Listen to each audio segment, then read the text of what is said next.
There's a storm coming.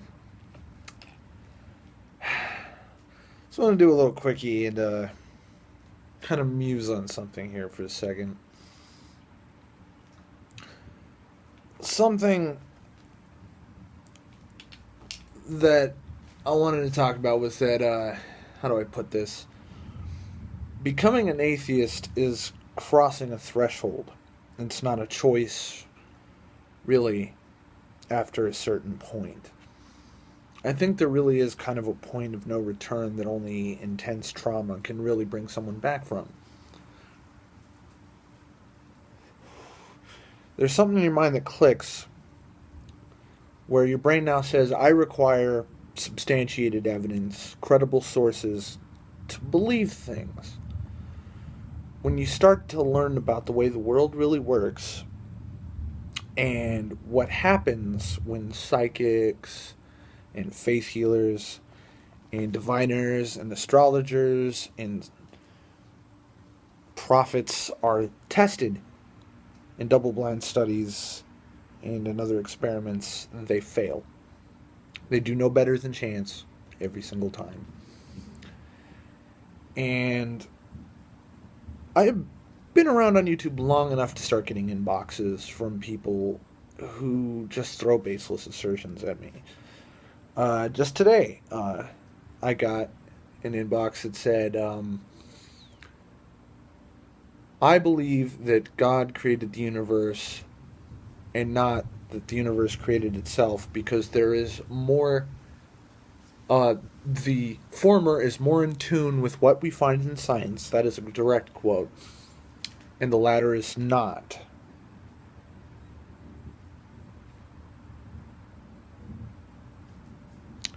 That leaves me pretty speechless. But I got a confession to make. When I was younger,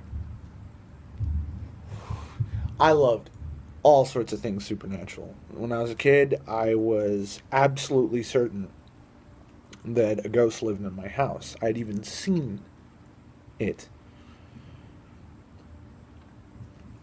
And heard footsteps going up the stairs at night and all that.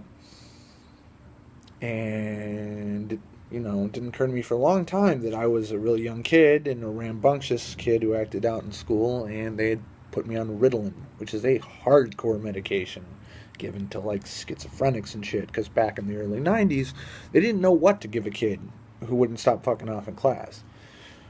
And this is before the days of Adderall, and when it was extremely radical to give somebody under the age of like 16 lithium, they just, bam, Ritalin that kid. And I remember passing out in class. I got, like a concussion from falling out of my chair, just falling asleep. Who's to say I didn't dream that or hallucinated?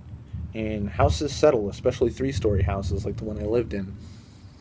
But, as I got older, I loved the UFO phenomena, and when most kids were reading Goosebumps at the age of 12, I was reading The Alien Agenda and Chariots of the Gods. And I was fascinated with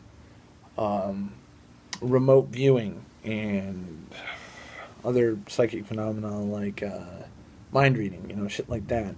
And I wanted to believe it.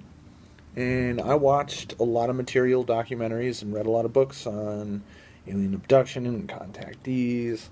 And I read some Sylvia Browne books, and ashamed to admit that kind of shit. And I ate it up. But here's the rub, is that even back then, I had at least one grain of salt ready. I knew really early on from having an intense interest in science and zoology and stuff as a kid, and in history even, that I knew that it was little more than intriguing rumors and thought-provoking evidence. When I became an atheist and had to admit more than just there more than likely is no God, but that we don't have anything concrete on alien visitation to Earth other than unexplainable camera phenomena, which in a lot of cases is explainable. And I had to accept that there's no real evidence for ghosts. That's something I really wanted to buy into with all the ghost hunting stuff when I was even a little bit older, but even before that, there's so many books on the subject that I read. And the thing is, I know for a fact that a lot of the pictures in one of my favorite books about ghost photography and hauntings and stuff as a kid, those were faked. Those were debunked hoaxes. And the ghost hunters faked their shit and aren't ashamed of it. There's a lot of people out there that don't know that shows like Operation Repo and Lizard Lick Towing aren't even actually reality television shows. They're no more real than Cloverfield or fucking Wreck or Quarantine are. They're found footage television. Seriously, look it up. They're dramatizations of true stories. And it's not all sunshine and roses and pride being a skeptic, because I didn't just disbelieve in God and then go and fucking... my stepdad, when I was a teenager, deconverted from Baptist Protestant Christianity and decided that God wasn't real, but then he went and became a Luciferian. Not a Satanist, a Luciferian, as in the Aleister Crowley burning sigils naked at midnight with a ceremonial dagger Luciferian. It's difficult to give up the supernatural and the occult along with belief in a personal, all-powerful creator, Sky Daddy. I hate that word. I think it's so pretentious, but at the same time, it's fitting. Sky Cake! Oh, Patton Oswalt, look it up. Anyway, Sky Cake. Let's wrap this up. I would love for things like spirit science and remote viewing and faith healing and UFO visitations and ghosts to be true. That would, there's a common saying that, the real world is more fantastical than anything anybody's ever dreamed up. And that's true. But damn, isn't that shit cool? And it sucks to watch shows like UFO Hunters now and go, God, what confirmation bias dick-sucking assholes. Just, confirmation bias. Sorry to be crude. But I used to love that show, and now it's just mortally offensive to me, because I know how to think and judge properly, think critically. And it's kind of sucks. So I would like to believe your story, Walketo, or whatever the hell your name is.